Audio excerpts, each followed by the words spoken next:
Yes, here we And are. music is over. Yeah, music is over. We're online. We're online. Yeah, Video nice. voice on. And we have watchers, viewers. Yay. Nice. André de Jonge. Hola. Good. Jenny Gumbo. Thumbs up. Relaxo Mundo. Yes. Jesse. Of course, Jesse is online. Mr. Van Aalderen. Our four guys from Cave. There he is. What? Our fifth guy. Yeah, our fifth guy. Yeah, he was actually our fifth guy. Yeah. So, yes, welcome, Francesco, to the show. My friend from another friend. So, how's it going? Yeah, good man, good. Yeah, You look relaxed. Yeah, I'm a bit more relaxed than last time. I'm always quite nervous for these kind of things. I don't know why. Yeah, but we had last time, so now you're not nervous anymore. You're just like my first podcast either, so I'm okay. Yeah, man. How are you actually? I'm good. Yeah, I'm fine. Had some nice workout today, so I'm fresh and healthy. And did some nice classes today. Had a meeting with Ableton for some really cool stuff. I'm gonna do the Ableton User Group Amsterdam. So we're talking about events that we're gonna do as soon as Mr. or Mrs. Corona is letting us, at least, or Mr. Rutte. I don't know who's the bad guy. Yeah. So yeah, I'm good. Yeah, I'm feeling good. Doing my stuff and trying to get my classes full. So if you know anybody for advanced, let me know, because the beginners is almost full. So beginners is full. Yeah. All right. Well, if I hear, I'll always send them to you. Yeah, I know, because you sent Shisani to my course. Yeah. Yeah, she loved it, man. She really thinks you're a great teacher. So. Yeah. Well, I'm happy she thinks that. I think she's a great musician, and she's now doing projects with Ableton. So actually, mission accomplished. She was doing some kind of big presentation. It's going to be, I think, on national TV or something, or something cool. She was, well, not that it's not cool when it's not on TV, but she was doing something cool at least. So yeah, I'm happy she's happy, man. That's the goal of the course. So everybody that's watching, if you want to learn Ableton, follow my course. Yeah, check out this guy. But we're not here for me today. We're here for you. You've launched a new album. Yeah. In transit, right? Yeah, it's called In Transit. Yeah. Are you in transit at the moment? Well, now I am again, because the album is over. So then it's finally out. It took me a while. I don't even know. Was it already out when the last podcast was, when we did the first dive in life? I don't know. No, it was not out, because you were just making. I think you were just making it. Oh, I'm streaming. No, I guess I was. I want to go because it was already finished. So your Bandcamp here, Bandcamp. Wow, Bandcamp. It's on, but it's not on the front page on the Bandcamp anymore. It was on the front page even.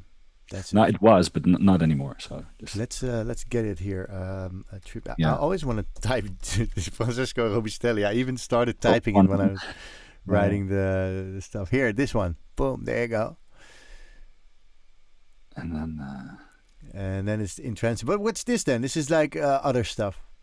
But this is just Bandcamp. Yeah, but I mean, this is older releases or. Yeah, that's all the releases.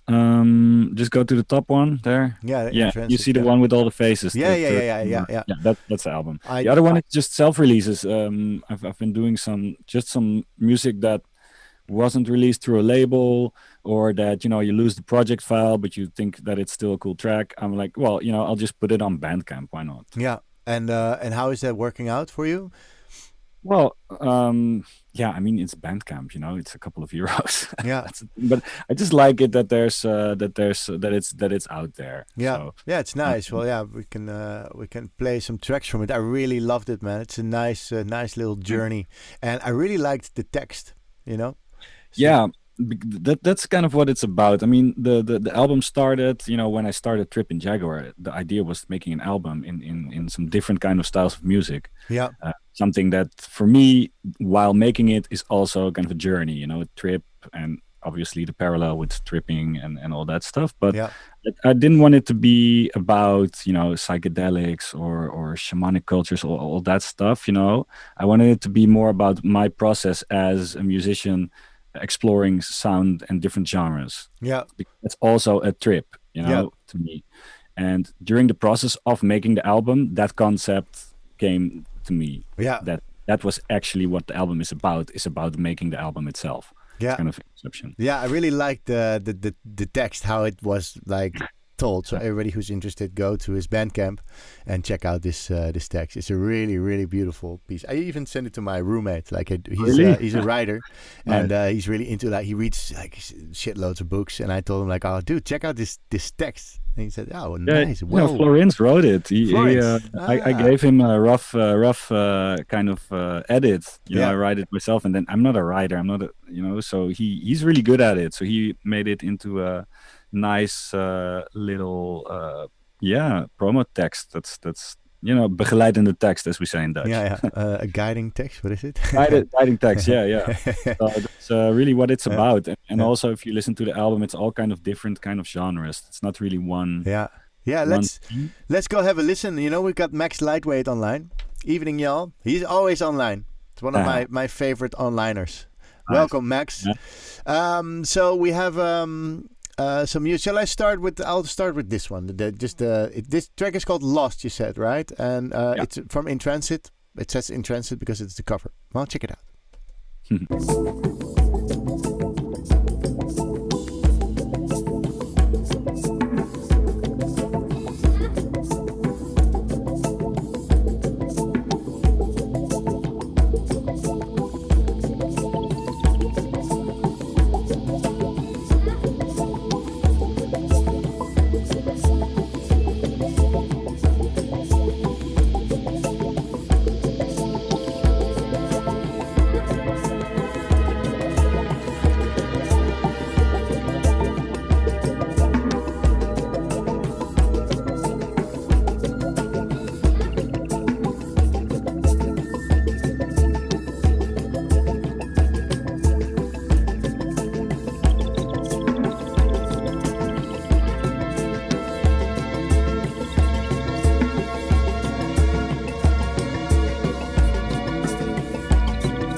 Nice. Oh, yeah, it's a 1 minute edit. yeah. Lost is such a gem. Semetipsum says on Twitch. Nice. I don't have Twitch open here. So. And I don't know who Domingo Escobar is. He says lyrics hombres. There's no lyrics. There's no lyrics, no. And Different Ray asks, are we going to go through this track? Nice one, though. We can go a little bit through it. Maybe I don't have the project file here. I have one other project file because they were on my hard disk and I didn't have them on. But we can talk about the concept maybe a little bit and what I used. Yeah, of course. So maybe that. Yeah. So what a lot of these tracks have a lot of like sampled or it's very recorded or they're very dusty, so to speak. Yeah. How do you do this?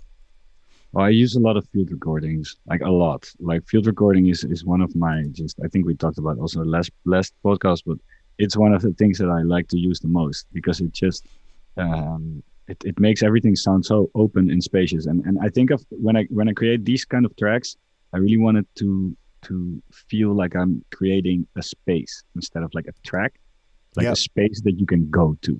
Like when you close your eyes, you hear and it sounds like you're somewhere. Yeah. Instead of you're listening to the track. So if you use a lot of field recordings, it all, it kind of gets this openness. And I use them as layers, but I also use them as samples, or I sample it, resample it, cut it, paste it. I might re-record something on like tape or cassette, or then play it through a shitty speaker and then record it with a microphone again. So you get the room. Yeah. That's cool. So you record the sound coming from the speaker with a mic. I think you told me once, like, "Hey man, you were recording the track, like you were putting your microphone somewhere in the door of the studio, and then record the parts of the track, and then use that as a sort of reverb in the back, right? Yeah, you told me that years ago. That's in the Francesco Robistelli area. Yeah, I started using that technique back then. It's like in jazz music and like acoustic music, people do it all the time. They record the amp, the guitar amp or something. They record it through a mic. In electronic music, it's kind of not done. I don't really understand why. Maybe, I don't know. Because people are going for crisp and clear a lot of times, but that's not really what I'm going for. I just want to have this spacious open feeling to it, because I want you to get transported into a story, and if it's kind of a narrative, you know. And the best thing to do that is to transport the mind immediately to like a sonic place. Like if track sounds already like you're somewhere, then you're gone faster. Yeah, and also if music actually makes you feel like you're somewhere, it's really music that makes your imagination go, you know. And I really like that from tracks. I always had it with stimming. Remember? For sure. Yeah, I was always like in a swamp. You know? Yeah, it's always there, but because he does the same thing. He uses a lot of field recordings and lots of like recordings in his studio. He records things with microphones open. I mean, there's like there was this one thing, and like also a Robustelli track I think I made with Jesse. Who's probably listening now. We made it in my room, and then we recorded it from the speaker, then played it in the bathroom from a shitty speaker into the mic again. Yeah. So the bathroom ambience had this reverb, and then we just layered the whole track on top of it, and it just sounds so, I don't know. That's okay. Well, guys and girls, if you're listening to this stuff, record your track. Go to the bathroom or to your garage or whatever, or maybe a nice hall somewhere in your town, and go check out if you can put it back in your track. Groups, that's nice. Layers, you know, just drum groups or whatever. It's just a nice way to get rid of, not really get rid of, but to get a different sound than say the reverb that you're always using. Yeah. And you might get these happy accidents, you know, maybe like a motorcycle pass by. Right. Yeah. You know, and you get this strange little, or a bird flies by. You know, there's always these happy accidents that happen. Like the universe helping you with your track a bit. Yeah, man. That's always the thing with this field recording. There's always something cool in there. Yeah, nice. That's a really great. And you also, I see you post a lot of stuff on your Instagram, like where you will like have your OP1 and then connect it to your cassette thing. Yeah. What is that? It's a Walkman. I don't have it here. I have my normal cassette player. Yes, it's a shitty Walkman. Like I bought it 20 years. Sorry. Yes, it says, "Yo, trippy dudes." Yeah, he's the trippy dude. It's like Baas boven Baas. Yeah. Hey, man, welcome. Yeah. So what's this cassette? Yeah, it's just a Walkman. It's an old vintage Walkman I bought for like 20 euros on Marktplaats. Yeah. It's just an old shitty thing, but it looks nice, you know, it's vintage. And what I did was I started making these tape loops. So I just have this little like old cassette. Maybe I have one here. Yeah, I bought a few as well. These are not looped, but you can open them up. Yeah. You can open them up, and then you can take out the tape, and then you can just make one loop, roll it around. So it's just one like 5-second loop. Yeah, you nice. You just record like say you have a synth sound. Yeah. And you record it on the loop, and it just keeps looping. Yeah. Never straight. It's never in sync because the speeds are all different. Yeah, you can't pitch that. Yeah. Yeah, and well, this I have another cassette recorder here which has pitch. Yeah. So you can pitch it down and up, and it's always, you know, it just sounds terrible, but terrible in a good way. Like it's lo-fi. Yeah. And, I mean, with those things you can get also like full of happy little accidents. And if you just, I run it through the OP1 and then through some effects, and it's just a nice soundscape. You know, you can use it as a base for a track, or just as inspiration, or you can use it as a sample in your own tracks. I just like to make sounds from somewhere weird. So make a Mobius strip tape loop. Oh, Mobius strip. I think that's even when it curls around. So it's like a crooked tape loop. Yeah, and the more you play it, the crappier it gets. Oh, so no. More noise and the more crackle and more. Wow. Yeah. Yes. I should get yes on. He like a Mobius strip. Like yes. Tell us. That's the S. Would be quite doable, he says. Okay, so I should talk to Jesse next time. Jesse, we'll go and have a chat. Oh yeah, man, you should talk to him. He's awesome. He's a really cool producer. He's like the deep, but he never releases stuff, doesn't he? He needs to like I think he get made out like there. 15 albums already, but they're all sitting on his hard drive. Yeah, so we need to get. Maybe it's good to get him in the show and give him a little push, because Modular King. Yeah, let's do it. All right, it's really cool. Nice. It's really cool. Yeah, this. Why don't you get a reel-to-reel tape then? Like a. I have reel-to-reel. Yeah, which? It's you can see it in the corner. Yeah. Which one is it? It's an Akai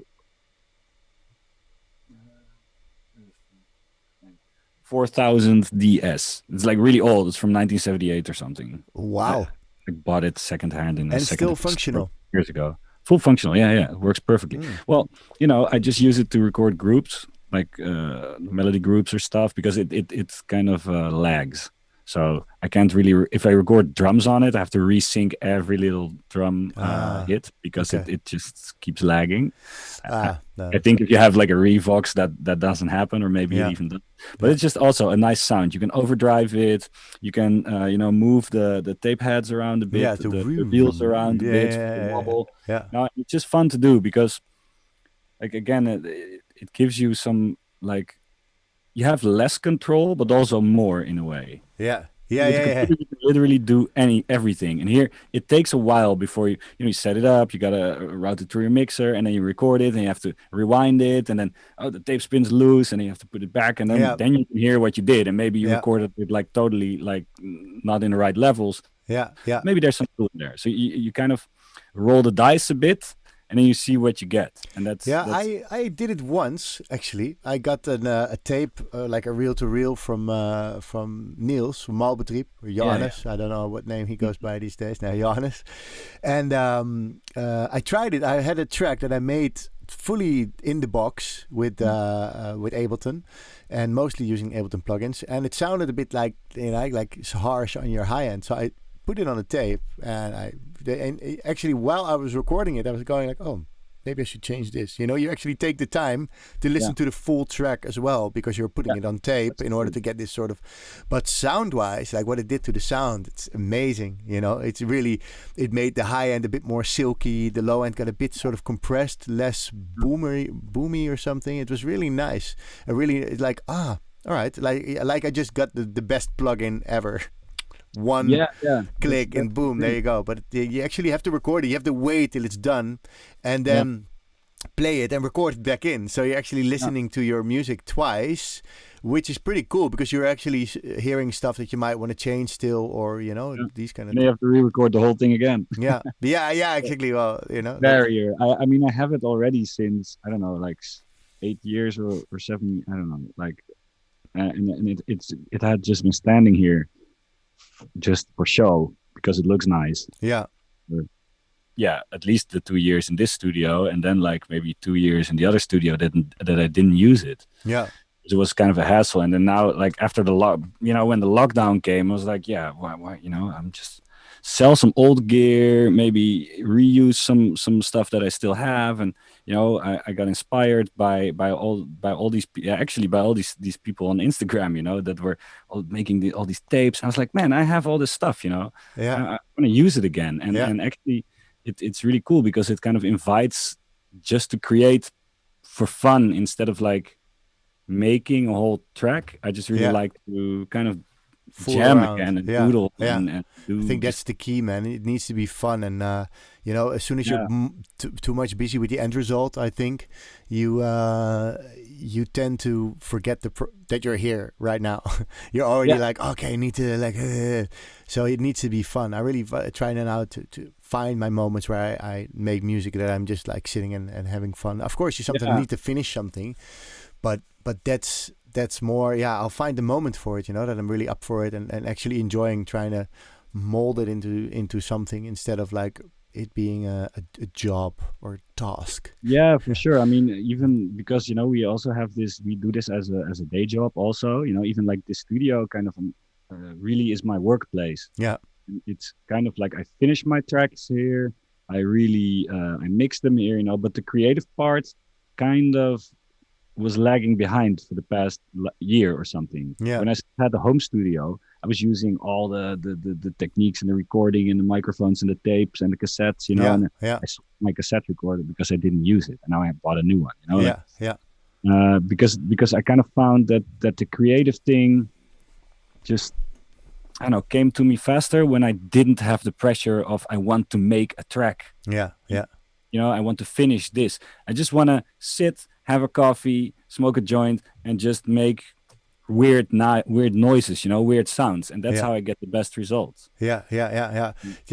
Just trying out some stuff. I remember also from Niels, Malbetrieb. He's been a great influence on how I see things and how I do things. But he was always having fun, just recording stuff. He said, "Oh yeah, you can take this radio and just put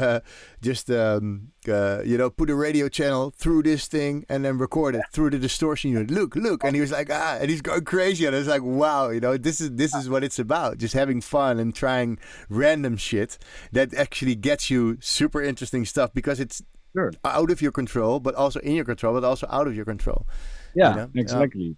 And that's also kind of like the process, with In Transit, with the album. There was like, I didn't want to make something with like, okay, it has to be this, it has to be club music, or it has to be something like this. I wanted to let just the creativity flow and see what I got, and that's what I got, in the end. So nice. Well, and it came out in a few tracks that you have here. So let's listen to Cartesia. And people at home, watch out. This is quite trippy if you look at the screen.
Wow, this is insane.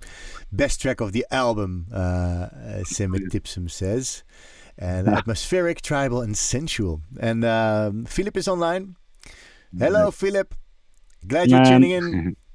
And Emil Kort says it's one of his favorites. Yeah, this track, man, it's an amazing track. Here, Max is still here. It's an amazing track, and also the visuals, man. Who made this stuff? Yeah, that's my friend Lucas Guzman. He, I also work with him.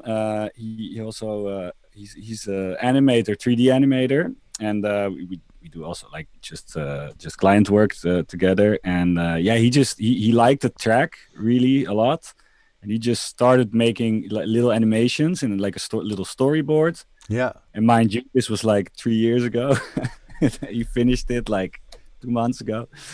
And he just we came together many times and just started to just brainstorm about what it could be, and what we could make like story wise, and how it could relate to the concept of Trippin Jaguar and the track. So he just worked for so many months.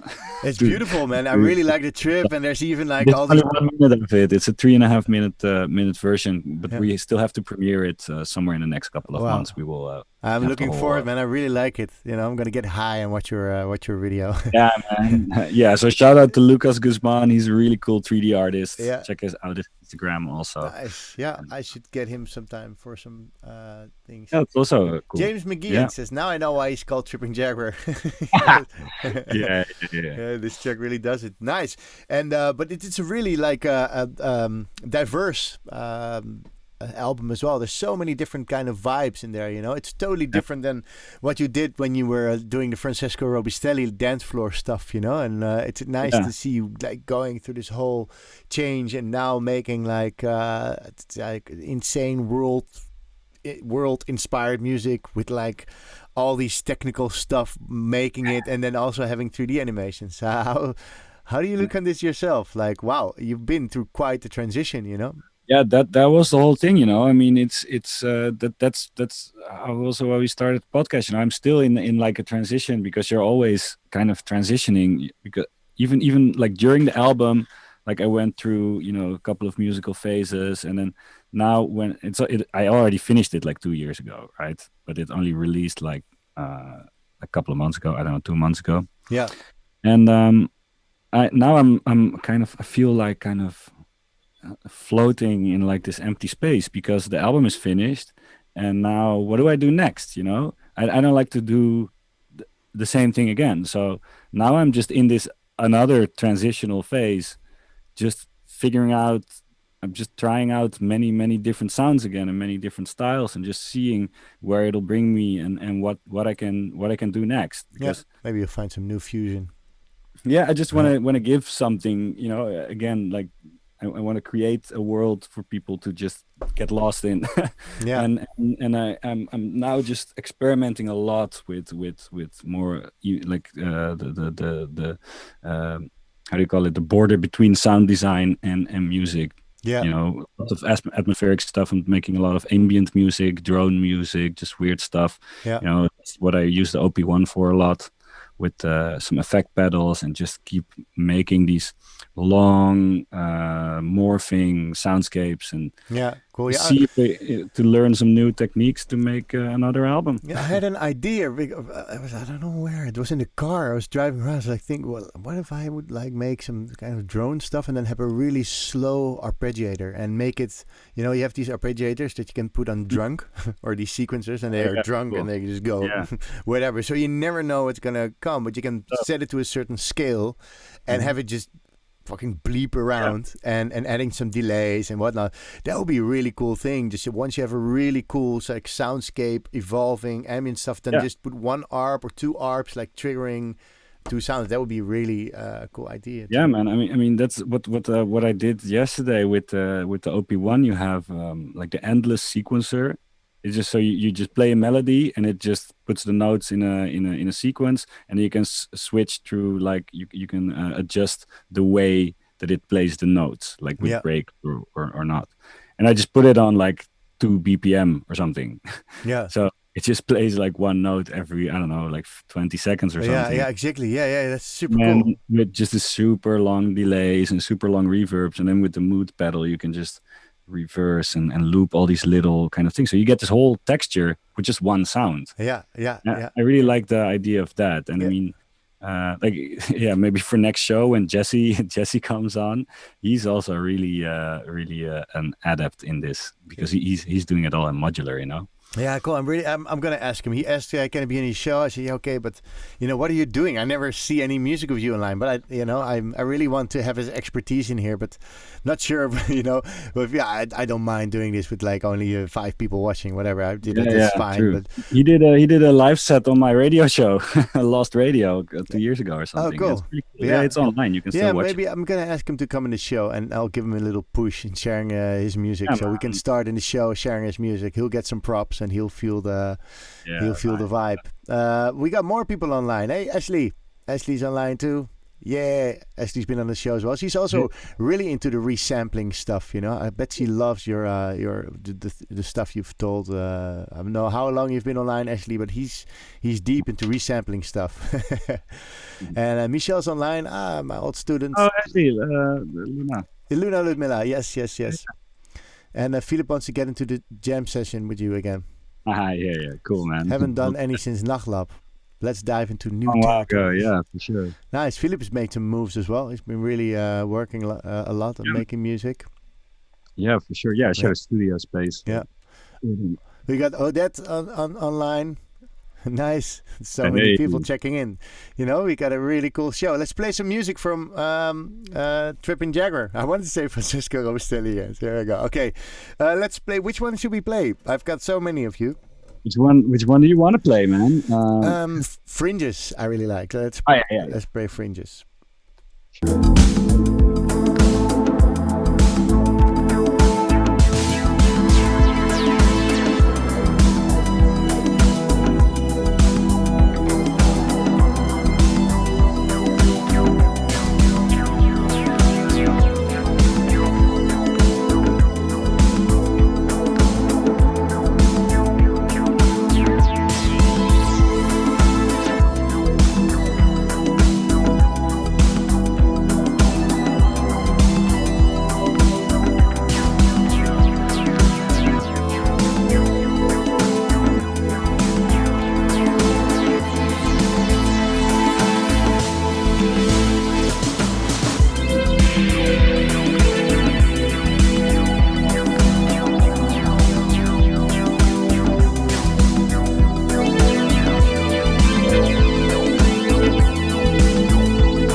Very nice. You could have added some like sort of fade outs in these clips, man. Yeah, I know. I was too lazy. I had to make so many of them, and I had to do all the video editing, and it was a lot of work. Yeah. Well, this was good lockdown work. I can tell you that. Yeah, I can imagine. Good lockdown work. Yeah, for sure. Your niece is online, Laura. She says, Hey. So this one is really nice. I love it because it's like it reminds me of these old like the 80s or 90s kind of tribute. I'm an 80s kid, I absolutely love that stuff. I'm just the gated snares and the 80s synths, the retro synths. And actually, this was cool because I think it was the last track I finished in the album, and I was actually living at my parents again for a while. I just moved from Belgium, and I was going to Bali for a month, and in between those two things, I was just living at my parents' place for like 2 months. Oh wow! And I had like the JX03 synth and just a really tiny setup with no speakers, just my headphones. And there's just one night that I was just sitting making beats, and I was making this track. And I can't really play. I'm a really terrible key player, But that, I just know a couple of chords, and suddenly it just snapped, and I had the melody and I had the chords, and I was like, okay, I have. Wow, okay, this is the like it sounds like a musical thing. Yeah, and I recorded the whole fucking thing, and it was amazing. I'm so glad. It's like 4 a.m. I'm like, I'm gonna mix it tomorrow. And with Ableton Live 9, it was still Live 9. I accidentally pressed Command A, and then I wanted to delete something, but I pressed Command A, and then I deleted it, so I deleted the whole track, and then I wanted to do Control Z, but I pressed Control S. Yeah. I saved an empty project over my track. No. Yeah, and I was so fucking pissed, man. I was so, like, everything was gone. And with Live 10, you can still do after you save. They changed it after the Live 10. Wow, this is the most horrible story ever. But why did you delete it? Would you delete the whole track? It was just like a Control Z. Oh no, Control A, and then delete. Oh no, shit! I just wanted to delete one thing, but I accidentally selected the whole track. Thing, and then deleted all your clips. And if you didn't press save, you're fucked. And it didn't keep any backups back then. Wow. But it did. It did save the recordings. Okay. So I had the things that I recorded. So the synth I had, and I had the TR8, and I think I had the melody. Okay, and I rebuilt the whole track again with it. Man, it's like somebody's talking about being kicked in the balls, and I can feel it. Fuck. Oh man, it was so terrible. Oh man, it happened. But I saved it in the end, and it was I was just determined to have it finish it. Finish it. Oh wow! Yeah. And did you sort of try to recreate it? Or did you just think? Yeah, I tried to make it exactly the same. Yeah. I think I got pretty close. I think it's even better in the end. Yeah, I hope so. We'll never know. I'll never know. It was late. Yeah. Oh, that loves the clip. Vette clip ook. That means. Yeah. I really like it. I like all the clips actually. So. Thanks. You know, oh here, Philip says this old school synth straight out of GTA game. Yeah, GTA. Yeah. Vice City, man. Yeah, if you had the right radio station, you could hear these kind of things. Awesome. Yeah, I really like this game kind of flow. Did you ever? Have you ever? There's this website. I don't know how it's called, but I googled once like old school MIDI from games. You can actually download all the MIDI from all the old school games online on the website. I don't know, it probably still exists, but I saw this documentary about Zombie Nation. You know this. That one, and that's a game. The guy was playing a game when he was younger, and later when he was like producing, he was like, do you remember this game? So he took the MIDI from this game and made a track out of it, and became. So that's not like copyright protected. I don't know. Maybe the game was too old. I don't know. Yeah, maybe he had. Oh, that's cool. Yeah. Oh, really fun, man. And I found this website with like all the game, or like it's a whole like catalog from A to Z with like all the games, and I don't even know all the games, but there's so many of them. So that's a cool idea if you want to make a cool 80s style. I really like those kind of really shitty kind of gamey melodies. Yeah. Like they're all very, I don't know, maybe it's nostalgia because like it's like I was really young back then, and it has kind of nostalgic idea. But I think that these kind of the way I also released one track, Night Over Eridu it's called, and that was my idea to make this kind of weird Prince of Persia like, you know, kind of poppy synth line, and you know when you're really high and tripping balls, you feel like you're in a video game. Yeah. That kind of vibe. Cool. All right, well that should be doable. Yeah. That's always it's always a good trick. Yeah, to recreate what you hear when you're tripping. Yeah, nice. It's really cool to keep to get inspired by all kinds of things. Could be like an 80s series or a 90s series or like whatever. It's really cool to use these old ideas and create something new out of it. Because these melodies might be sort of like la la la la la, but if you take a nice sound, a good synth for it or so, you might get something really interesting. You know, yeah. But sometimes you want to have like a choppy, cheeky melody. Sometimes that's just what you're looking for. You know. Yeah. I mean, I'm not the king of melodies. I'm a really shitty player. I like cheeky melodies. Yeah. I like cheeky melodies. Could be could be the next hit from Trippin Jaguar. I like cheeky melodies. All right. Anyway, so let's have fou. Fou means crazy in French. Yeah. I lived in Belgium for a while, so they have a French-speaking part. So Je m'en fous, hein? Yeah, I heard it a lot around me. Yeah. So, yeah, let's go. Okay, let's play it.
Great.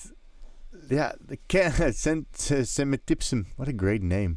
Can't wait to dance to these tracks. Dancing at home is too dystopian these days. Yeah, it used to be like really new. Everybody dancing at home. But these days, it's just dancing at home. Well, better to dance than not to dance. That's true. You got to dance at home as well. You got to sing and dance daily. That's really nice. Yeah. Hey, this track, this fou, have to say it sounds amazingly mixed. Like it's really like tight, these kicks, and also like the spaciousness and it's really, I really like this mix down. Really long time. I can tell you that. You know, I really think that with this track, there's a couple of other tracks on the album. I used to produce for a band called Jaguar. with two amazing singers, Shishani and Karima. Yeah. And I have all these recordings. The album is now finished. I had to quit the band because I couldn't handle it was too many projects at the same time. Yeah. But there was lots of just stuff that we never used, or just parts that that were just sitting there and we weren't using. And at a certain point, sometimes in the track, you're like, it needs a vocal, it needs something. And I still had these things, so they fit perfectly in the key and around it. So it's just some ad libs, but it's still it gives you a whole new dimension. Yeah, you can hear it also like going down in pitch or so. It's really I really like this track. Yeah, I sampled. I put their voices. I asked them to record some more of these ad libs and these, like, not words but just ad libs and stuff. Yeah. I just put them in a sampler, and I could play with the melodies. Yeah. It's cool. really simple, but it's it gives a really new full dimension on it. Yeah. And I get the mix. I mean, I think I did it like 100 times over. Just keep coming back to it and leaving it for a couple of weeks and then coming back and then just, tweaking it a little bit. And that's why it took so long, the whole album. Well, I hardly, if I have a trouble with a track to mix it down, at some point then, fuck it, I'll make a new one. But, you really did it. You did it. You nailed it. This one's really like, it's so tight, man. The low ends, really, everything's just super nice. Yes, man. Please keep making music and maybe mix this style with your new OP1 jams. Yeah, I will. Yeah, for sure. No, I really like to. I really like to do that. I just like to take these doodles, and you can just make, have a new intro for a new track, and then you can build something new around it. So exploring a bit more. Yeah, OP1 is also one creative thing. I really like the OP1. It's like it's like teenage engineering, right? These guys. These also make like these pocket calculator kind of drum machines, which is super funny. I really like it. One of the best investments I did. Yeah, it also has this tape recorder on the thing itself. It has all these, and also the interface looks funny because it's not your ordinary drum computer or whatnot. It's like really creative kind of design. So you actually design this way that it makes you creative. It's really interesting. For sure, it's very intuitive because it's all color coded. Yeah, grab it.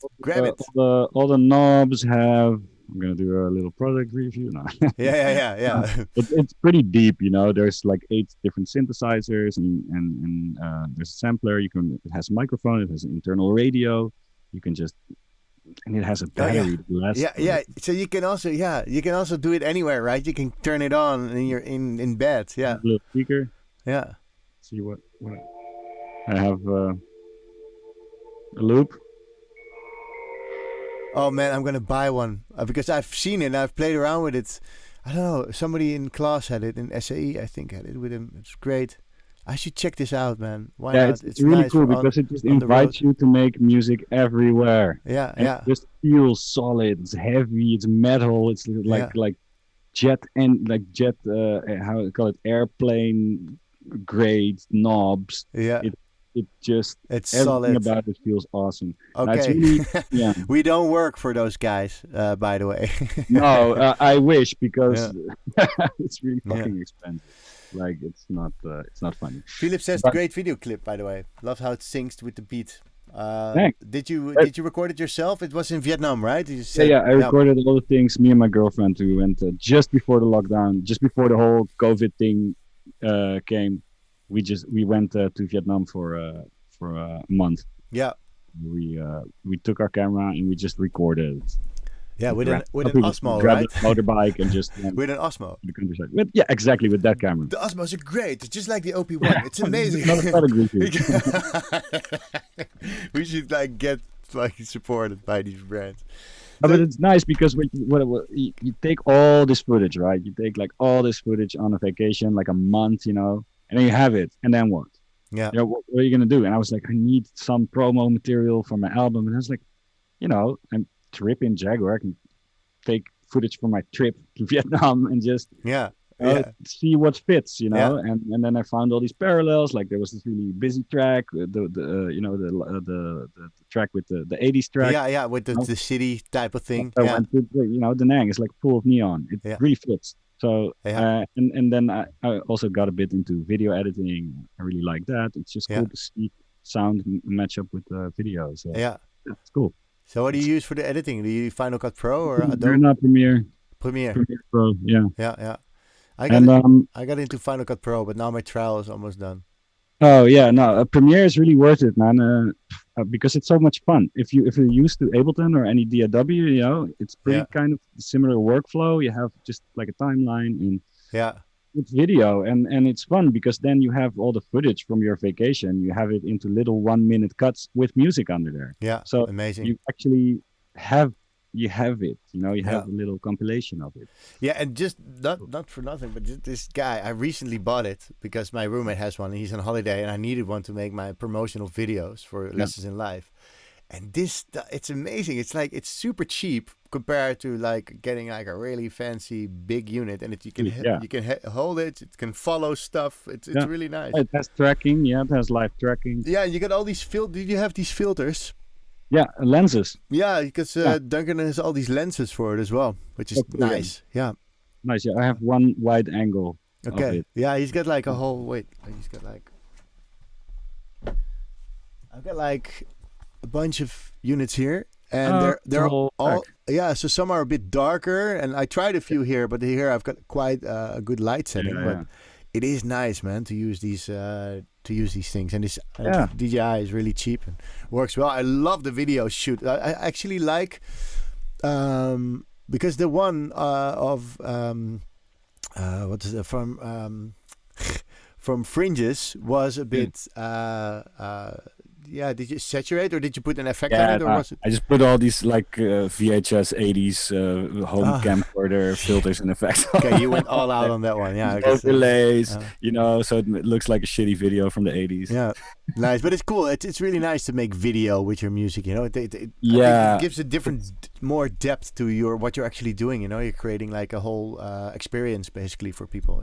Yeah, but it's also nice to sometimes switch from making music to something else for a while, because it also inspires again to maybe work with video or see how you can combine these things. And I have it with teaching. Do that also. If I teach, I actually talk about how to make stuff, and sometimes during teaching I go like, oh, this is nice, or I end up making a track after I'm done, because I've made something in class. So I think doing something else is really good. Like Joko also said it, like he just has a normal job where he's an animator, and he says I don't want to be in the studio every day, and this would be because it becomes a normal. That's one of the things. That's one of the traps. Kind of. Then it's your job, and then it's your job. And it's a job. I mean, it's a fun job, and we have you have certain freedoms that you don't have when you have, say, like a normal job, so like a contract or whatever. Yeah. But then you have more like financial security. So it's always a bit like this, you're a freelancer, which is nice, but then you kind of have other things that are not so nice. So there's less security. You have having your own times. Sometimes it's hard to make your own schedule. For some people, it's not really it's not so easy to make your whole own schedule and to get up in the morning and get to the studio every day. Yeah, to force yourself to do stuff, basically. Yeah. So when you mix it up a bit, for me personally, I think when I make something else or I write a bit something, and mostly I don't really do it because I'm like, oh no, I'm going to work on a video. It's like I have to make a promotional video because I want to promote my album in a different kind of way that works the best, say online. I have to learn how to video edit. Yeah. Obviously, I don't really have the money to pay a professional to do it, so I have to learn it myself. Yeah. A similar thing for Lessons another in step Live, into taking your creativity out of your studio and into something else, and that kind of mixes it up a bit. Yeah, it's and nice. Then the next time you go to the studio, you have more inspiration. I think that's also one of the things. And you have an extra skill that you've learned. I used this quarantine really like to learn loads of stuff. I've been finger drumming, been playing piano, been doing lessons in live, taking it all online, building videos for it. And the first video, I was like, oh, I'm not the video kind of guy. But now I'm like, here, I'm sitting streaming here with video there. I got my camera here. Man. I can, you just need to do it and you learn new things. So I think that's also making you more creative. And every time you achieve something new, it gives you also like, hey, I can actually do this stuff. And then when you make a new track, you don't have this doubt in your mind. You're just like, fuck, I'm going to do this, Yeah, don't you have a bit of imposter syndrome sometimes? What? You know the imposter syndrome? No, what's that? Oh, you just fake it till you make it.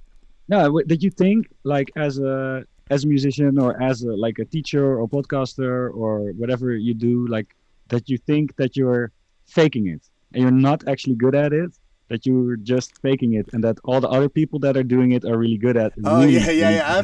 I have that sometimes, and I think like, yeah, am I really like, am I not just saying that people should do stuff a certain way? That's if you become a teacher, I actually, especially in the beginning, I was actually telling stuff to people. Yeah, you should do it like this. And I wasn't doing it myself, I wasn't keeping my libraries in check, just one big fucking mess. So I had to clean up all this stuff. So basically, when you become a teacher, you start teaching yourself way more than you're actually teaching other people. And that's a very, very true thing. But that's true, man. Yeah. That's also like really beautiful thing. Actually. Yeah, it is. It is. It wakes yourself up, and the more you're like, okay, if I tell this, why am I not doing it myself? Yeah.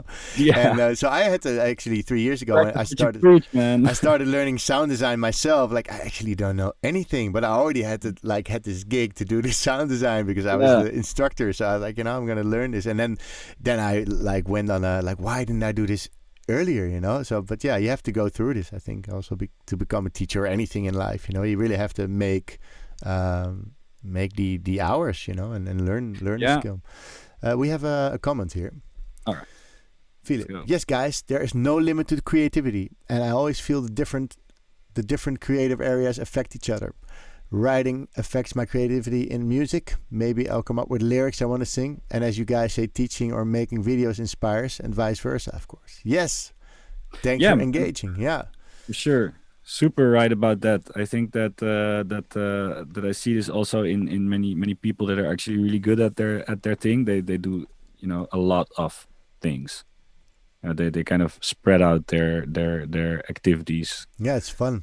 Different kind of fields, Yeah, so. I think that's important. Otherwise, you're just doing one thing, and you become. You can get really, really good at that one thing. Yeah, but if it drops, you're stuck. There's nothing more that you can do. Like now, if I would have only been like a struggling artist at the moment, and I didn't have lessons in live, I would have had to find a regular job, basically. And that's what happens to a lot of people, which is very sad, actually, because there's a whole range of artists which were touring and making money, but not making the money to survive like a half a year of stuff. And this is what is really weird, that the government doesn't see that. And also not even these artists, but also people delivering speakers, sound stuff, the decoration people, stage builders, whatever, they're all fucked, So I'm glad I'm having more stuff going on. I'm doing all kinds of projects, I'm doing also some audio projects, but I'm also doing lessons in live, I'm also making music, so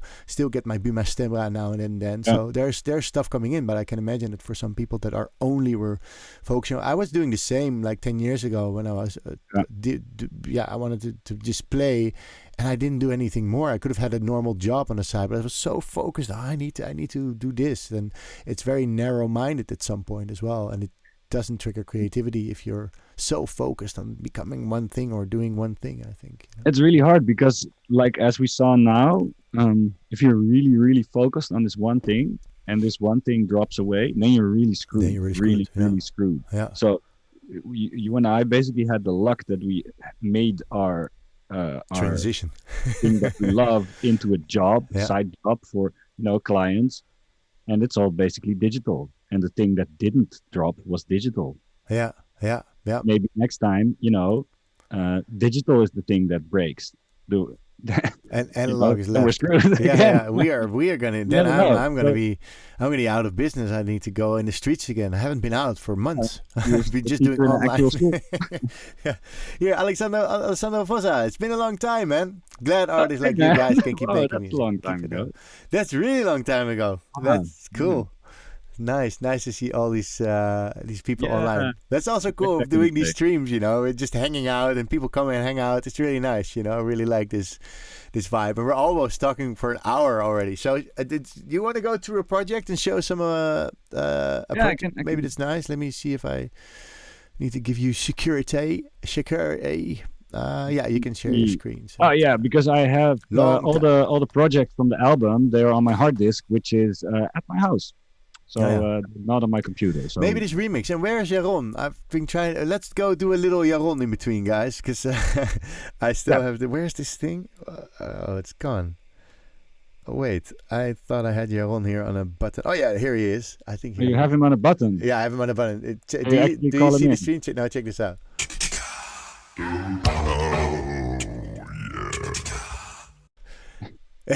That's just I made this because he has his Send Me Stems mixing service, of course, and he was in the show and he made this and I said, I want to have this as a button. So even though it's been a few shows ago, every show I just throw in a Jaron because it's fun and he's a cool guy. So oh yeah, nice. I'm gonna send him a message. Where is he? He should be online.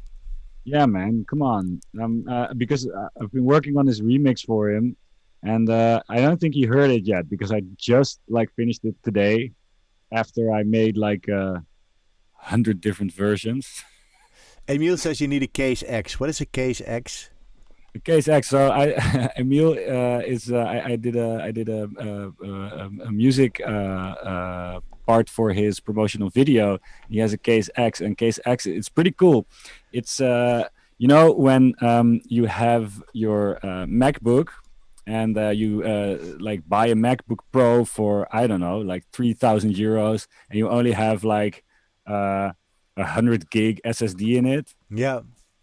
Yeah. So, and that's you can't open them up anymore, so you can't put the SSDs in there anymore. Oh, yeah. You can't do it yourself anymore. So it's basically you always have to hang this little SSD on the side or whatever. And Emil has in his company he had the perfect solution, which is he made a MacBook Pro cover with an integrated SSD in it. Click it on top of your MacBook, and it has SSD space. So it's a thick cover then, I think. It's not that thick, actually. Okay. Wow. It's I haven't seen it myself yet in real life. Case X. I'll go check it out. X. Yeah, it's pretty cool. Here you go, man. I plugged you on the show. Yeah. Yeah, everybody can be plugged in this show. It's fine. I really enjoy it. It's really cool, man. It's a cool company. I really like the idea. Nice. Okay. So should I share the screen? Yeah. Don't forget, if you click share screen, you get a pop-up. Yeah. And when you get the pop-up on the bottom left corner, you'll have a little V for how do you call it? You have to think. You have to put a think and share computer audio. Wait, this is really confusing because I was in the, where's my Zoom? Oh, here. Okay. Share screen, and then I can just share the Ableton screen, right? Yeah. Is this it? Oh wow, okay. It's broad. Maybe I can zoom in a bit. Let's see. Yeah, I have an ultra wide monitor. Is this better? Whoa. Yeah, this is better. Yeah. How did you do it? Oh, you put it to the other monitor. No, I just made it smaller. Okay. Okay. Yeah, that's good. That's better. That's really small. Yeah. I had the same with Jaron. I should ask next time to do this because it's better. Yeah. So Jaron, it's a shame he's not here because he hasn't heard the remix yet. Yeah, and also Philip says I vouch for Jaron. He mixed my first solo EP. He's getting all these props, but he's not here. Let me just check if I can I put you. He's here in spirit. He's here in spirit. That's for sure. He's here in this remix because. Let me check out. Can I go to my WhatsApp without showing people my WhatsApp? Yeah. You can go on your phone. Yeah, but I like to do it on this online guy. It's so handy to have this web WhatsApp. All right, so wow, you've got such an organization in your projects. I really like that. Yeah, I love it. I'm really anal about that. Yeah, it's cool. Very important though. It's nice. Makes you work faster. Can you imagine all the time that you've lost otherwise? Jaron, oh yeah, especially Jaron read it, but he's ignoring me.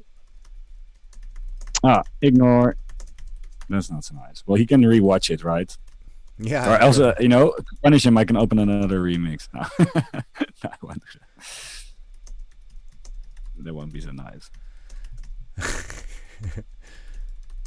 That's an awesome project, says Max. Thanks, man. You haven't even heard it yet. Nice. Well, this is an awesome project, as in like it's a huge, colorful thing. Yeah, I like to have the colors all worked nice. And yeah, it's just really overzichtelijk. How do you say it? Yeah, it's like really clear, overviewable. Overviewable, I guess, is the best translation for Yeah. it. Yeah. Nice and overviewable. Yeah. You have a lot of overview, the overview effect. How do you Yeah, do that? because or else I just get lost. But even here, you know, as you see, something didn't work out in this track with the snare. That's why I have like so many different percussion groups with so many snares. To find out the right snare. No, I just layered it like Yeah. 100 times. Yeah, Philip has a really valid point. Maybe you could zoom in your Ableton like 125%. It's a bit hard to see now. Oh, Yeah, if you go to look what and do we do feel in the that? preferences. The look and feel of Ableton. You can change it. And you can change your skin. You can do all kinds of stuff. Look and feel. JR asks, I'm thinking about the D. Is this better?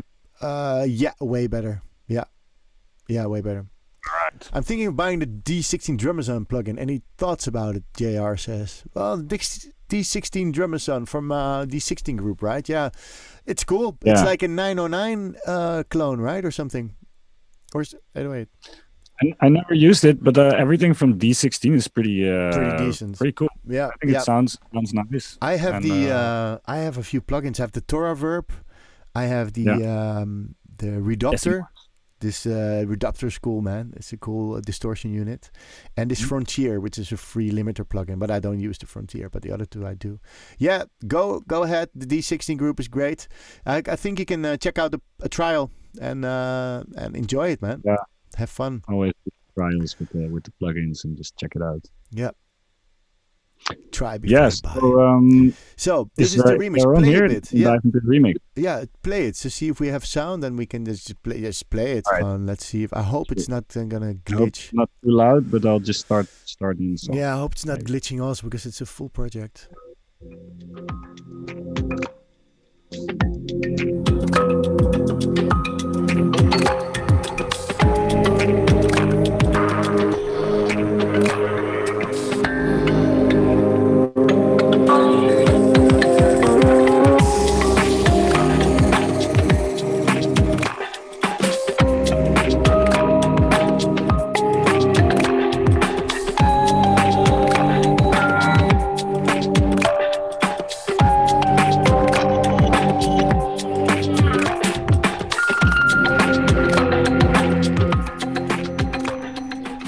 Did you hear it all right? Yeah, it's great. It's great. Oh, I lose it.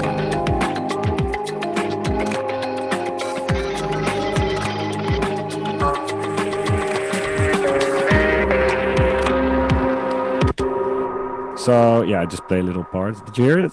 It's great, man. It's Horrible? really like it. For what is this? This is his. Is this a remix for one of his for album the tracks? EP From his album tracks from In a Glitch. No, it's for the other eye label. Oh, the other eye. Yeah, cool.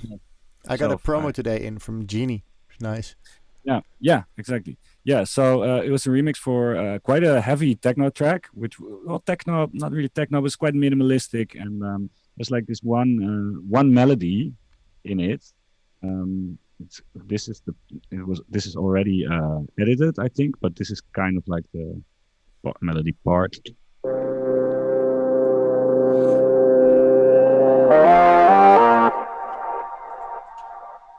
So it has these kind of synth stabs. I think maybe kind of this harmonic minor or Phrygian scale where it's kind of exotic.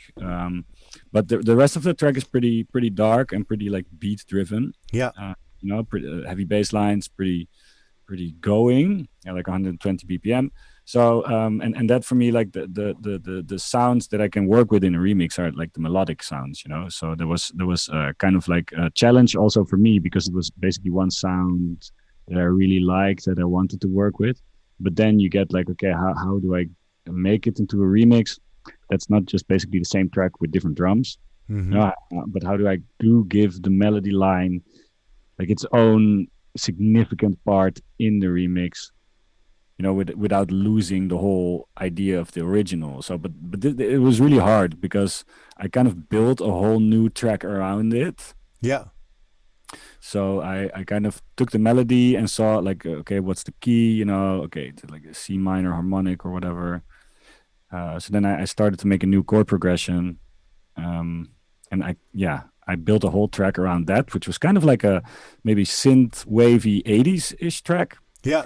And then I didn't like the track, so then I threw it away and I started started the new track. But I kept the MIDI, so I used the same chord progression. Yeah. And then I used like a kalimbas to make just a few. Yeah. To make. So I used arpeggiated kalimbas on the chord progression, so then you get the melody actually. Cool. Yeah, it's a cool trick with the arpeggiator. Yeah. So that's also a nice trick. Now here it's audio because it gets too heavy. I use too many effects. So then you get the melody line that goes with the chords actually, and then I took the same the sample again, the sample from from track as well, and I got it through my mood pedal, and then you get all this weird stuff. So I hope you can hear it. Wow. All these kind of. You hear that? Yeah. What is this mood pedal? Do you have it laying around there? Maybe. Yeah. Wait, I don't see my. Oh yeah, there. I see yourself. Maybe I can make you bigger as well. My camera doesn't go there. Let's see if I can. It's like this. No, it's there on the table. I don't know if you can see it. It's like the pink thingy. Yeah, I see a pink thingy there. It's audio mood. Yeah. And it's so it has three sides. One side is a kind of a granular looper, micro looper. Nice. The middle side is a buffer clock, and the left side is reverb, delay, or slip. It's three different effects. Cool. So you kind of can, when you play the looper is always listening. So you play a sound through it and it listens. Then you press the pedal button and it just plays it at buffer size that you say it should play, and then it kind of loops it faster or slower. So it's kind of really weird, kind of random stuff, strange random stuff. So you can get all these weirdish things, which I really like as details, Yeah, to make it a bit more special. Can I ask you a question? Yeah. What is that arpeggiator trick with the melody and chords? Philip asks. Well, so it's basically you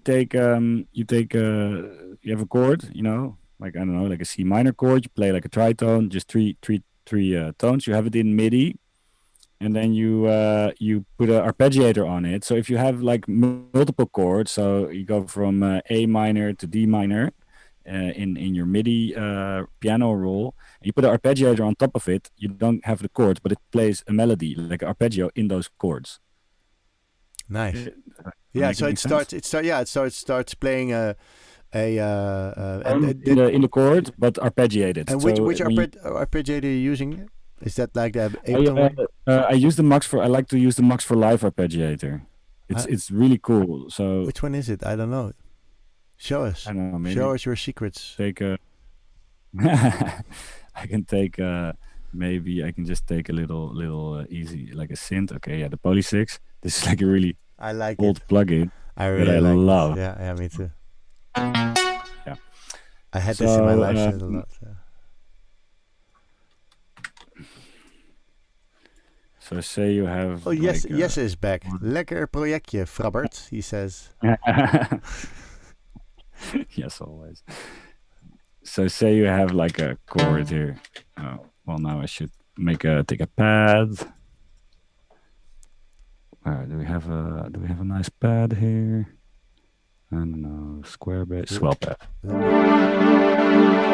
So it's a chord, Yeah. So say you take more like a stab or whatever, a bass. Okay, this bass is a monos. Okay, so wait. So you have the. It doesn't matter. You have the chord here, so it's 3 tones, and then when you take the where oh man, the screen is so big. I'm really kind of oh yeah, max MIDI effect. Then you play take the ARP. ARP. Do I have that as well? I don't even You just know. call it, yeah, I think everyone has it. That's ridiculous. I should know this. And then it just plays a melody. Oh yeah, you just gated these notes. Yeah. All right. Let me move your Trippin Jaguar thing out of the way. So I'm gonna put this here. Wow. And then it just plays a melody. So when you can do then duplicate it, and then on the other one you just pick like the pad and you cut out the arpeggiator. And then you have.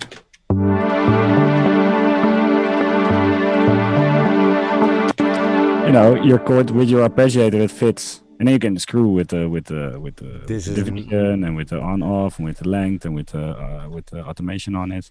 So it's pretty cool. And if you have like different chords, yeah, then it'll go with the with the chord changes. So that's how I switched from the chords, because now there's no chords, no pads in the track anymore. And it only arps within the chord that you're playing. It only arps with the notes that you're playing, but then in different octaves.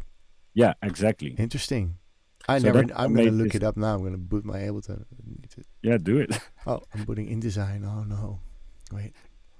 It's all going wrong. wait. Now I lost us. Here we go.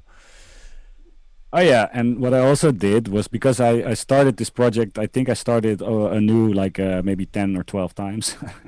Fucking hell. Wow. And it was like I have to take a new approach. So I started out with a tape loop. That was the first thing I did. So I made a short loop, and I took the melody from the original track, and put it on the tape loop, and then it became this.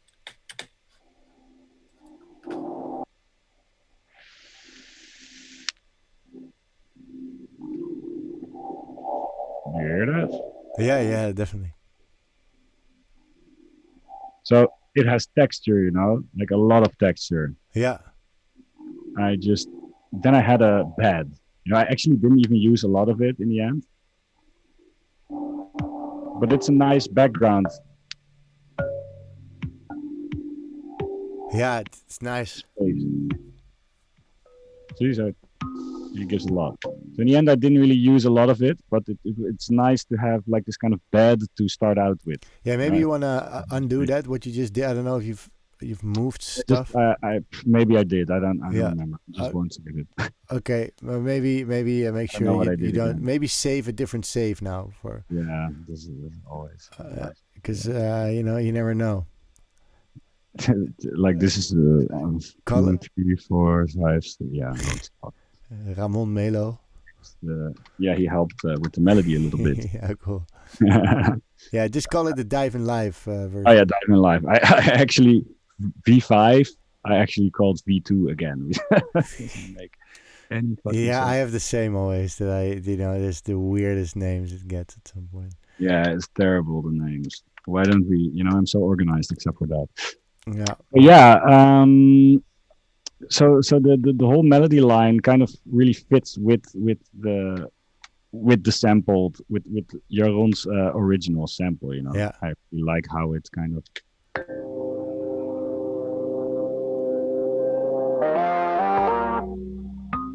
Nice. Gives it a really spooky kind of feel. Yeah, it's quite spooky. Yeah, and then I have all these layers with the kalimbas. So I have like ones with more effects. And I have the normal ones. And I just thought of a question, because I hear a lot of like vibe from reverb in your music. Can you consider that your reverb is really like your the thing that makes your track so spacious? Because I hear big verbs. Do you have special verbs you're using? I'm using Valhalla, just this one. The shimmers and stuff. Yeah, there he is. Vintage verb. It's really cool. Vintage. I really like it. Yeah. And actually, for the big one, I also use Valhalla, just a different preset. Yeah. Yeah, no, yeah, I use a lot of verb on the melodies, but I sidechain the verb pretty heavily. Yeah. So it gets ducked a lot, so you can use more of it. Actually. Yeah, so you sidechain it to the kick, but also to like snare or something to have No, like I more have stuff just triggering it. I have different sidechain channels here. Oh yeah, like you showed They last all time, right? they have different rhythms, Yeah, it's cool. and then you can just do them in different kind of you can sidechain everything to a different part of the track, so it all pumps nice. Yeah, you get really cool rhythms created actually by having your reverb going to a different you can even have the first part of your track going to a different sidechain than the second part to give it a different groove in the last part, for instance. Yeah, so nice. And also you can also just oh no, it's too small. You also have a mono verb. Yeah, sometimes I use it, sometimes I don't. It's just the Ableton stock verb. I like that on snares and stuff sometimes. Yeah. It's just this is my my template. Yeah. I also have one. Yeah. I don't always use them. Yeah, cool. But like for the snares also, I just wanted it to I wanted it to sound really spacious and.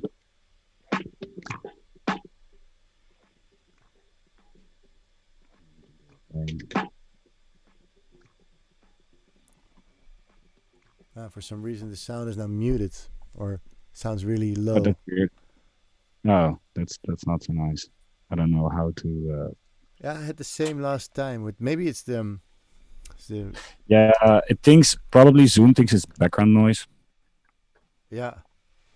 I guess that's things. Yeah, so also with the mood pedal and like the effect pedals, I try to when I find like something in a sample like a click, I just see if I can make it into like a hi-hat or something. Yeah, cool. Yeah, I can hear it. Yeah, it was just a click from like the cable or something, I just make it rhythmic and just so I don't try to I try to use different sounds. Actually, then like I don't really use lots of hi-hats then. Yeah. You just try to use more noise. Basically, noise is a great hi-hat. If you sound design noise, then you use white noise, right? If you want to get a hi-hat, you take white noise and you filter out the low end, and there you go. Yeah, cool. It's a nice approach. If you get a remix, somebody you want to remix somebody, you get a stamp, but you just go search for some anomalies, and use these to create music. Yeah, that's a nice way of working. So yeah, with this track I kind of created like the whole track around the one sample basically, and I used some hi-hats and a snare layer from the original, but I just wanted to, I don't know, I hope I didn't like went too far from the original. But I like to, if I make a remix, I like to remix it. I like to make something completely different. With the tools that are given. And what is this? What's the track name? It's Too Late Tonight, or Too Late? Too Late Tonight. I think Too Late Tonight. Yeah. It's always too late tonight. Always too late tonight, man. Yeah. Where is the man himself? Echt. Yeah, he's not here, huh? That's well, he'll hear it because I just sent the track today for the mastering. So. Oh, then maybe he's just working. Could be that he's just working, or there's something you never know. There might be something really urgent, and then I'm like, hey, where is he? Yeah. Where are you? And there's something super urgent, I don't know. You never know. Yeah, cool. All right. So yeah, like. That's how I kind of went to work with this, and there was like also some more like surprise sounds in there, like this kind of stuff. Ooh, this is interesting. I just found it in also when I put the samples through the mood, you can go to a really low buffer size and everything just pitches down, but also gets really grainy and noisy. Yeah, this is cool. Cool sound. Yeah. That's a mini logo together. Also.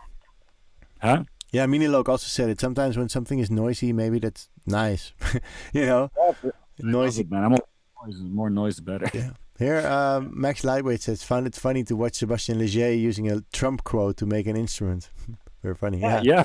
You can do anything. Yeah, you can use one sample to create a whole track. You know, like Cenk last week said, that he in his classes he records a fart and he starts making a whole track out of his fart, which is funny. That's a good way to show like the potential of yeah, it's a good way. It smells a bit, but it's a good way. It's a good way to show how you can make music with literally anything. And if you have like, you don't need all like.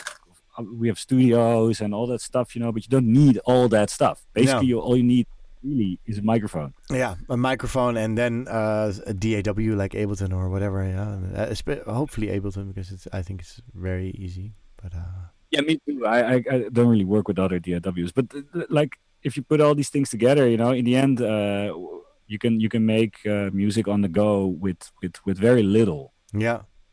Also, what I wanted to do now. When I was at home with the lockdown, you know, I just take a few pieces of gear, like not like here I have the whole studio with everything. Yeah. And at home I have Ableton and one synth. You know, like what can I do with that? And then now I just start to really take the laptop out of it, and I just like, okay, I have like the OP1 and the OP1 is not really minimal because it's so much. Like say I have only a kalimba and one effect pedal. See what I can get with that. Yeah. You know, it's a nice project. Yeah, it's fun also to do, especially if you're, you know, if you're out of inspiration or if you're feeling like, today I am not creative or I can't write anything today, or you know, maybe you don't need a full studio day.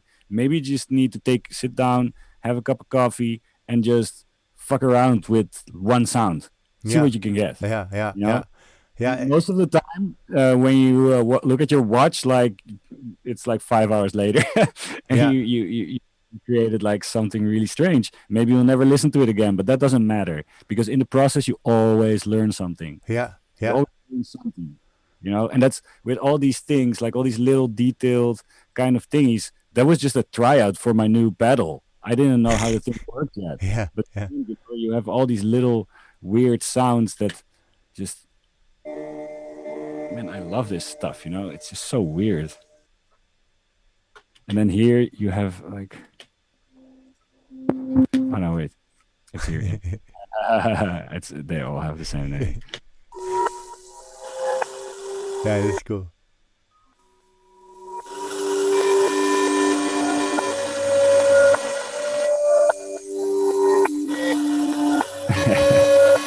I just really like this kind of stuff. Yeah, I remember that you've moved into this sound.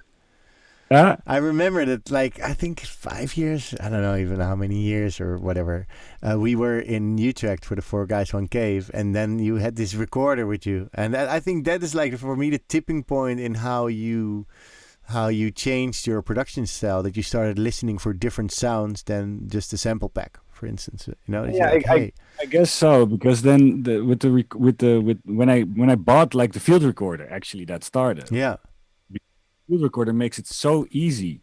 You know, there's even here, you know, there's like David walking. You know, it's a sound. You know, that's David, obviously from 4 Guys, 1 Cave. We were in Belgium. Yeah, you know, walking around the house with my field recorder. Like, and it's just noise, but you hear the door opening. But the door opens exactly on the drop, you know, on when the box opens. If you open up the thing, I think you even hear us talking.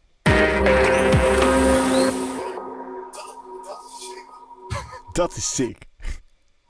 Like, you know, this stuff is in my library and I use it every fucking time because in like a recording it's like 10 minutes. Yeah. There's so much going on. There's so many sounds. There's so many clicks. There's so many bumps. There's so many things that you can make a track of. Yeah, it's just like real life. You're basically sampling real life and just taking snippets out of real life. I was in Amsterdam 2 weeks ago. Or 3 weeks ago, and I had to do it at Krank. You know, Nick van den Berg, he was doing another Krank session, and it's really cool. And it's like the totaalbeleving, like experience the full. And he asked me to come and play. I said, yeah, I don't know.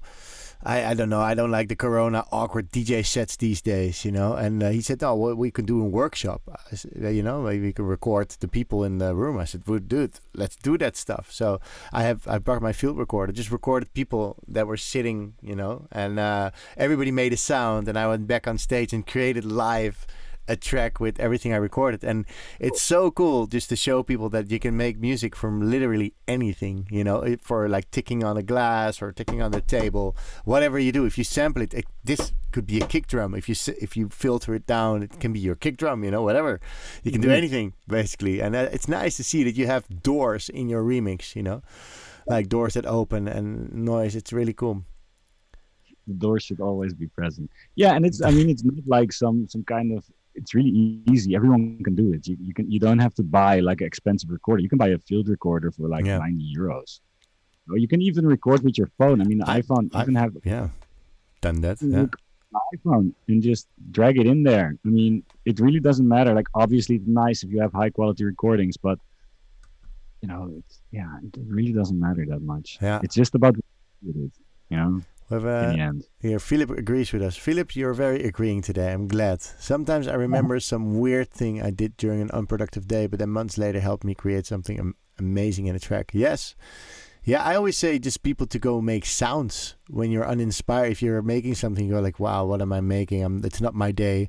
Then just try to make sounds. Or do some sound design or record something or just learn a new instrument or learn something new, whatever. Do something that inspires, you know, follow your gut feeling and just... There's one track. I didn't make a promo video for that. I think it's called Imaginarium on my album. Like the intro is, I was in Belgium and I in Ghent you have this big, it's kind of like this roof. Like it looks like a church roof, but it's next to a church and it's a market below. Like it's an open square. Yeah. And there was a lady. She was tuning her violin. And I was just there. I had my field recorder and I just sat there like 50, 60 meters away. And I just recorded the echo of her tuning the violin. So she wasn't even playing really. She was just tuning it. Yeah. How cool. That piece was just like she was tuning it. It was kind of off key, but it was all in the key of the track that I later was like, I need an intro. I just grabbed that piece of audio and it just fit, you know? Wow. Like, that's what gives it the whole intro is what it makes, you know, this sparkle of this echo of this kind of out of tune violin. Yeah, how random! I think these random things make your music way more special. You know, it really you can create way more worldly music. I think that way than you know it's hard to get the same by buying a Loopmaster sample pack and for sure trying to get something as random as this, you know. But it's all the choices determine the depth of the art, you know. Somebody said, and I think that's really important. That's nice. Yeah, the amount of choices just determine how deep it goes. I don't know if somebody told me or I read it somewhere, but it's a really nice way of putting it, you know. Hey, let's listen to some music because we're talking so much that we actually need to drop in a new track from yours. So let's do. We have Limelight, Sativa, or Kampa. Ooh, well, I think we did Sativa the last time already. I had it open. Yeah. Well, we didn't have the video then, right? Or that's true. I really love the track. It's with the guitarist Raffaello again. Really amazing guitarist. And Kampa is Karima from Jaguar, the band that I produced for. Okay, let's do Kampa. Kampa, yeah. I like Jaguar.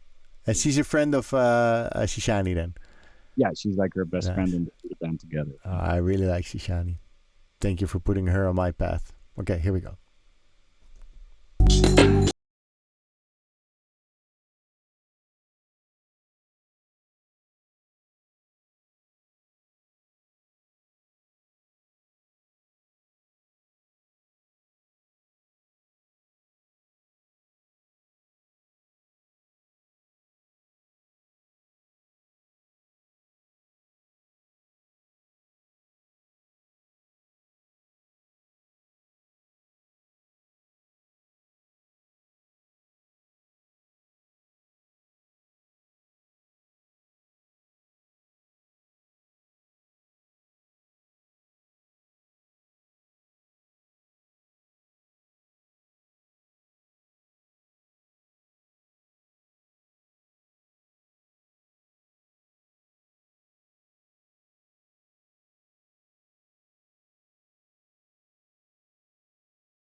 This one does remind me a bit of the Francesco Robustelli live. Yeah, really? Yeah, it has a minimal flow. Yeah. Funny. It's funny because Karima is actually the girl hugging the tree in the video, so she's the one that sang the vocals. Ah, cool. But it's like it was basically I think a poem in, I guess, Arab or Moroccan. I don't know. I don't remember. Sorry, but I reversed it and then I used the vocoder to make it go with the melody. Ah, because cool. It was in the same key actually. So that was pretty cool because it still sounds like she's actually singing something. But she's not. It's just a reversed vocoder. But it's reversed, so you can't really understand nice. it. That's a bit of a waste for the poem. Yeah, I know, but sometimes it just sounds cool. Yeah, oh, cool. Yeah, exactly. It's also about the sonic. You can feel the like the middle or like the eastern vibe. Like I used kind of those scales and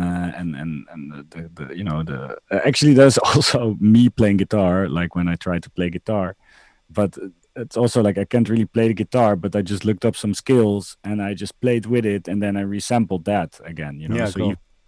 if you don't play an instrument, you can still try it and just look up some scales on YouTube. Yeah. I mean, it's just things like that. Like, yeah, I always use pianoscales.org and you just find all the scales there. You can also find like more exotic scales, of course.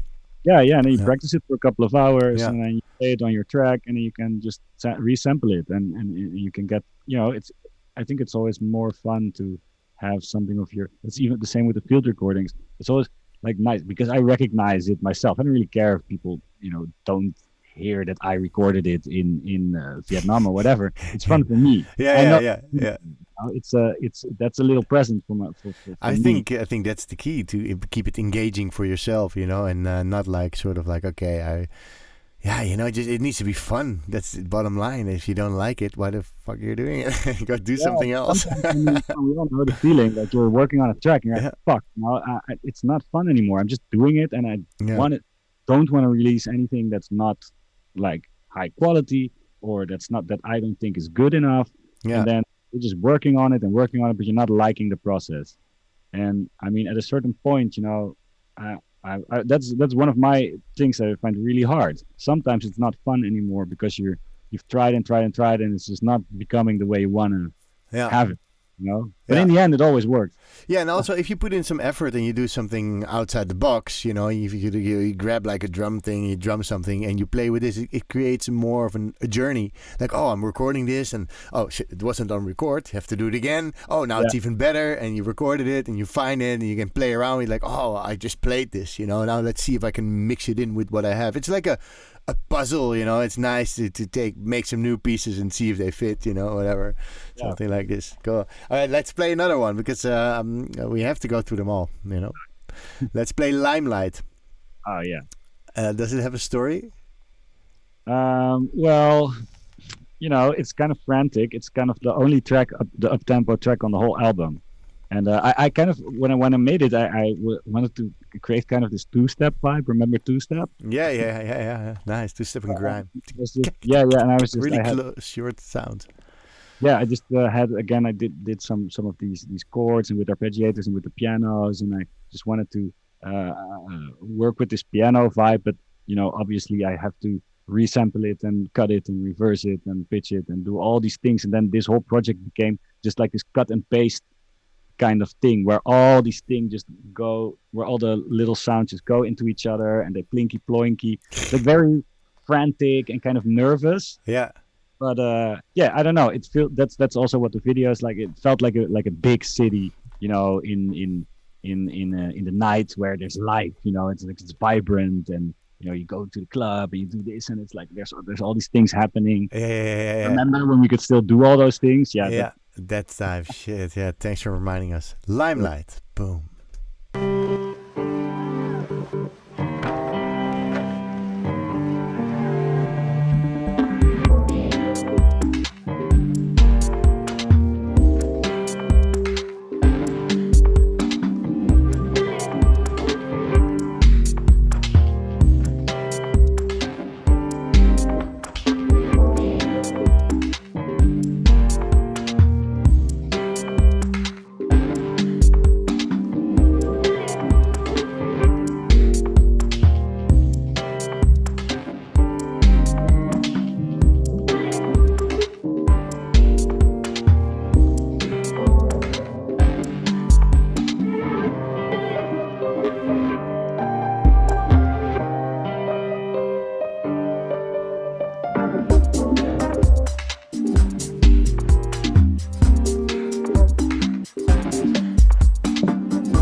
Nice. You hear me? I hear you now.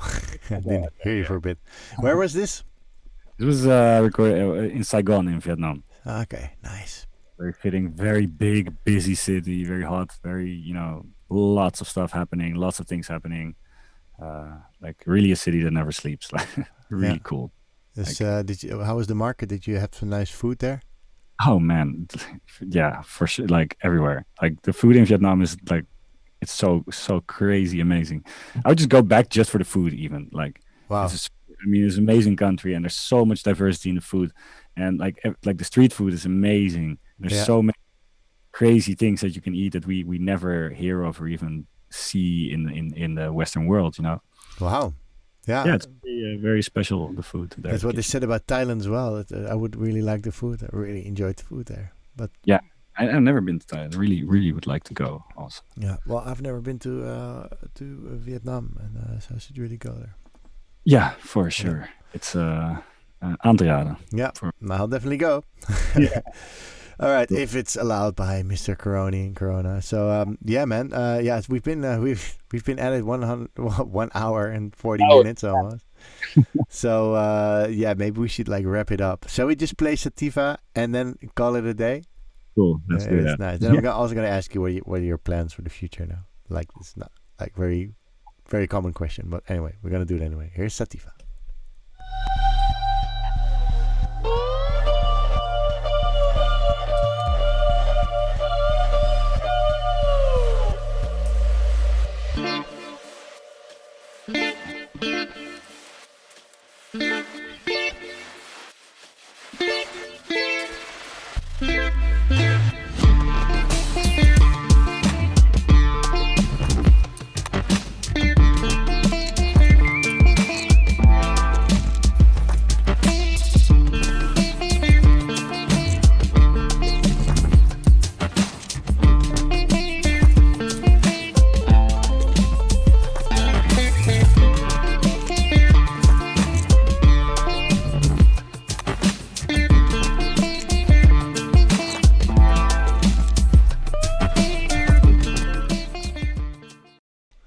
What a tune. It reminds me of Opgezwollen.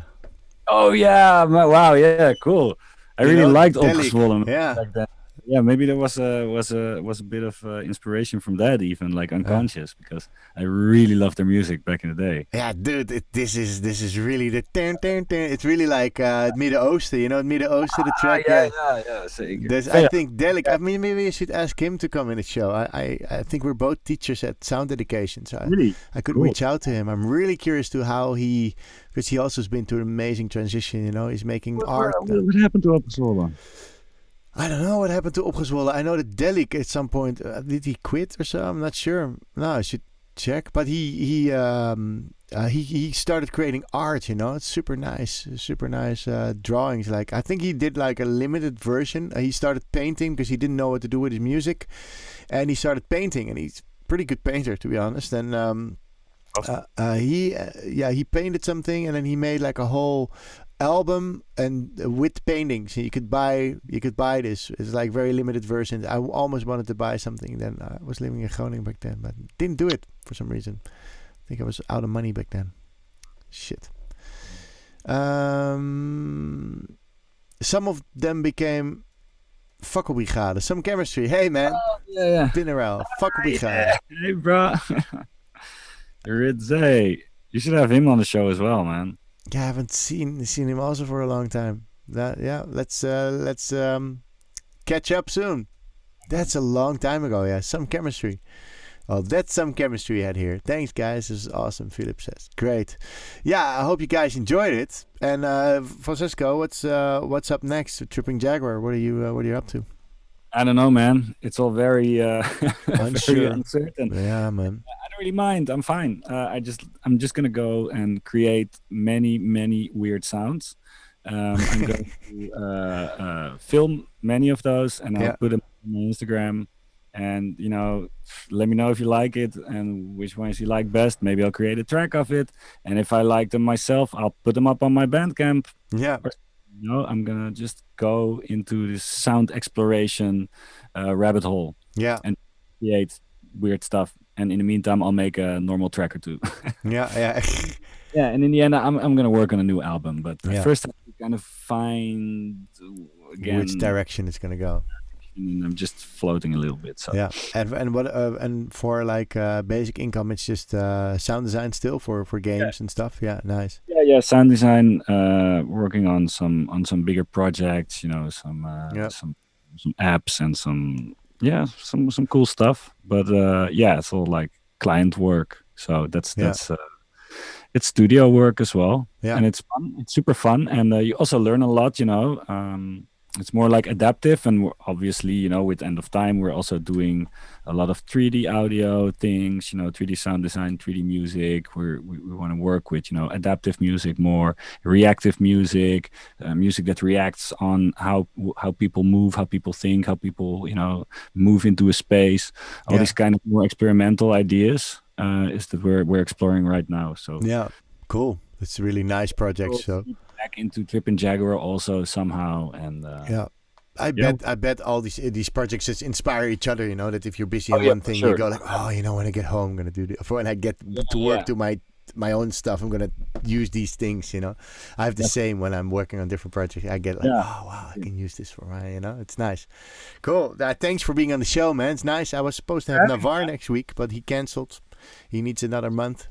So yeah, people are canceling on me, man. But it's okay because I'm just gonna do maybe just a sort of a stream or whatnot. I don't know. I'll figure it out.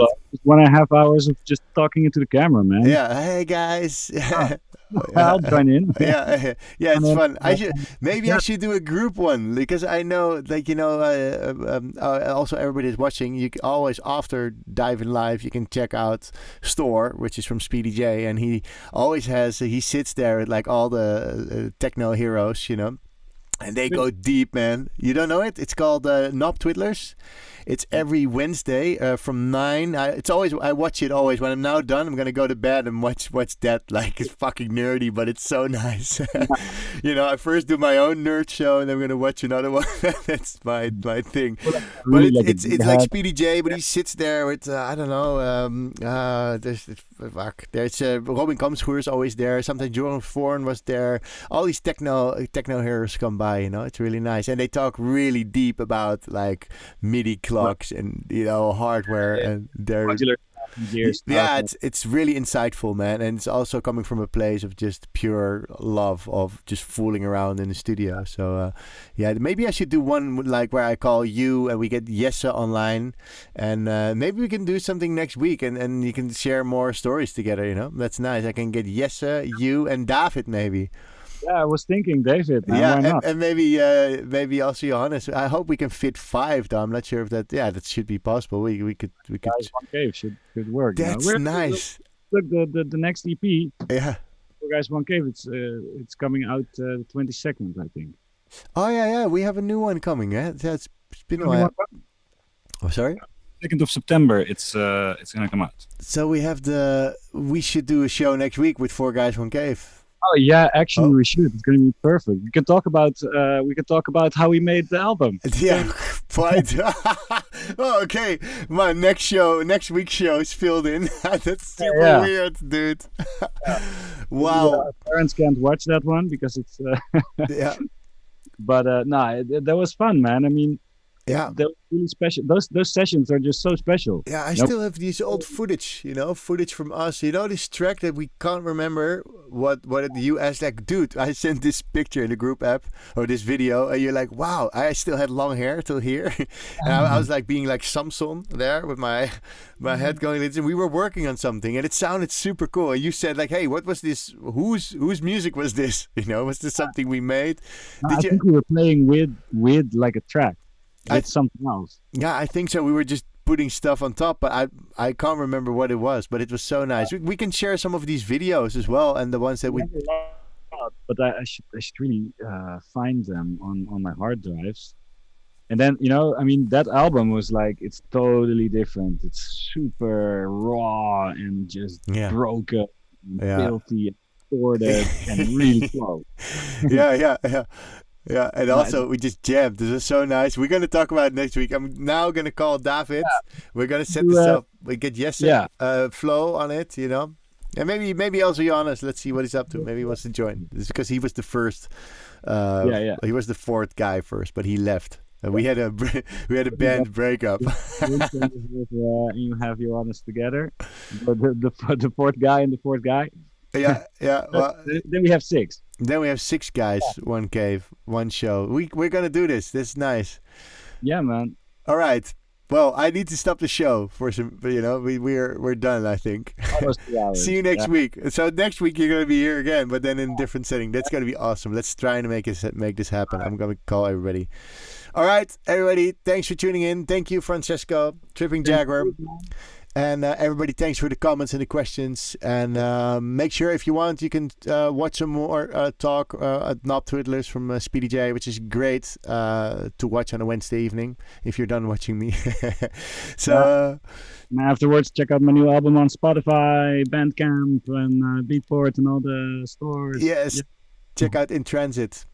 All right. Bye. Later.